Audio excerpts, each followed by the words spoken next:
Hi guys! For today's video, so ito yung serye ni Basti guys. Tingnan yung ginawa ng amo ko. Napaka-juicy.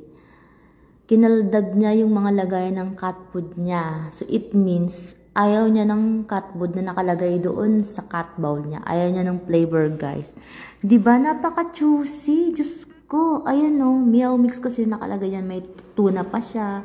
Yung atay na may carrots. Ang arte-arte mo boy. Bakit mo yun tinatapon? Ayaw mong kainin yung mga ibang pusa sa labas, walang pagkain, o diba? Buti na lang talaga napaka-pogi mo. Dahil kung hindi, ay nako, hindi kita bibigyan ng panibagong cat food. Titingin pa yan. Ang arte-arte mo, yung ibang pusa sa labas, kawawa naman, walang tubig, walang pagkain. Tapos ikaw, may pagpipilian ka pa, ayaw mo pang kainin. Grabe siya. Dahil dyan, like and follow guys. Salamat!